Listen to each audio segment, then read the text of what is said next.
ইকসন নামে একটা সংগঠন বাংলাদেশে মুসলমানদেরকে, যাদেরকে আমরা এতদিন মন্দির তাদের নিরাপত্তা এই জনগণ দিয়েছিল, আমরা যাতে কোনো সংখ্যালঘু তাদের কোনো ক্ষতি না হয়, তাদের জান মাল নিরাপত্তার দায়িত্ব আমাদেরকে মুহাম্মদ রাসূলুল্লাহ দিয়েছিলেন, ঠিক না ঠিক? আজকে তারা সেই পায়ে তারা চালে নিয়ে কলিজা বড় করে আমাদের এক ভাইকে দিনে দুপুরে, কি তাকবীর দল লোক নাই, আজকে আমাদের কলিজা ঘাত দিয়েছে, আমাদের মসজিদ পর্যন্ত তারা ভেঙেছে। কথা বলেন না কেন? আমাদের মসজিদে আঘাত দিয়েছে। এই জন্য বলতে চাই, বাংলার তাওহীদি জনতা যদি একবার মাথায় নামে, তোদের পিঠে চামড়া ছিঁড়ে জনগণ দোতরা বাজাবে। ঠিক না ঠিক? তোমরা কার গায়ে হাত দিয়েছ?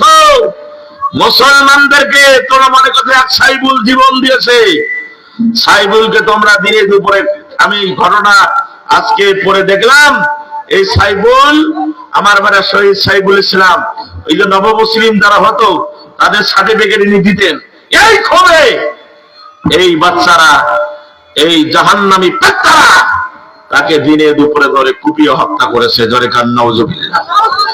এই জন্য বলতে চাই, মুসলমান এক হতে হবে। এই জন্য ধৈর্যের বারান্দা, ধৈর্য ধরে আসি। আমরা আবু বকরের কাজ, আমরা আবু বকরের কাজ ধৈর্য ধরে আসি।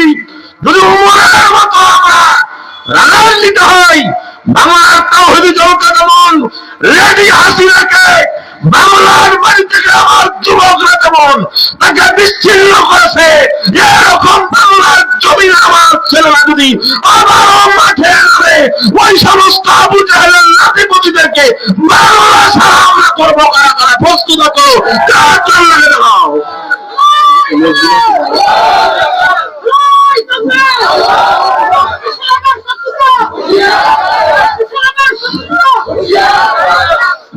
আবু সাইদের খনিরা হুঁশিয়ার সাবধান বলতে পারেন না?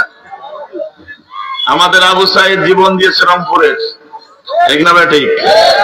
তার নাম সংরক্ষণে এবং তার নাম সারা বিশ্বে ছড়িয়ে গেছে, ঠিক না ঠিক? এই জন্য আমি শুনেছি, শুনে আনন্দ পেয়েছি, তাকে গোসল করানো হয় নাই, বিনা গোসলে তাকে জানাজা করে কমপ্লিট করে কবরে দেখা হয়েছে, বলি সুবহানাল্লাহ।